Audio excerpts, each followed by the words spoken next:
asalaamaaleykum mbokk yi ñi nga am mbégte dalal leen ci seen xibaaru météo péex bi dana yokk ci gox yu bëri ci réew mi maanaam seddaay goo xam ni dana jóge tugal ñëw nag gane si ñu ci Afrique sowu jant rawatina ci Sénégal loolee tax na nag température yi dana wàcc bu baax ci guddi gi waaye tamit ci déggu bëccëg gi taw yi daanaka mbokk yi péex boobu nag dana ànd ak ay niir yoo xam ne nag mën naa indi ay wis-wisal ci yenn gox réew mi bu ñu xoolee ci animation satellite bi dañuy gis niir yooyu le dana bëri lool jógee ca boori géej nag wàll yan dugg ci biir dëkk bi yëpp ba tax na sax guddi tey gi le mbokk yi jëm nag ba lëg ci suba ñi ngi xaarandi asamaan su ami niir yu bëri ca boori bëj gànnaar réew mi jàpp diggu réew mi jëm ba boori sow ci gox yooyu le ñu ngi fay séntu ay wis-wisal rawatina ca boori Ndakaaru Thiès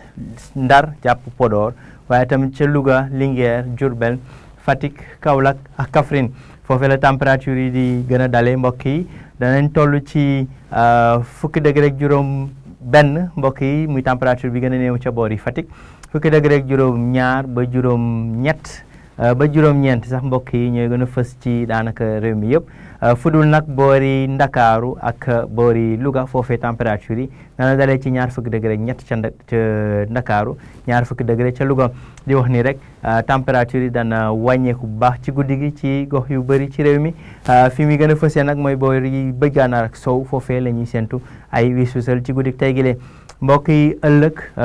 péex mi dana fi desandi ba tax na température yi dana wàcc bu baax ànd ak ay niir yoo xam ne dana desandi ci boori bëj gànnaar diggu réew mi jëm ba boori sow asamaan si nag dana gën a leer jant bi dana fës ca boori bëj saalum jàpp penku maanaam diggante Matam Bakel Tambacounda Kédougou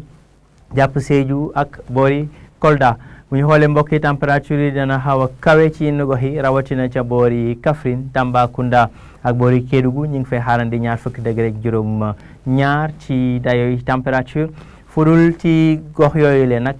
température dana wàcc bu baax li ko waral mooy ngelaw li jóge tugal te gane suñu température yi dana dalee ci fanweeri degré ak ñaar ca Ndakaaru fanweeri degré ak ñett ba fanweeri degré ak juróom la ñuy séntu ci gox yu bëri ci réew mi tàmbalee ca bëj gànnaar diggu réew mi jëm ba boori bëj saalum mbokk yi ci tënk rek asamaan su dal lay doon ngelaw lu jógee boori tugal ñëw nag indi fi péex ak seddaay ci gox yu bëri ci réew mi rawatina guddi gi dinañ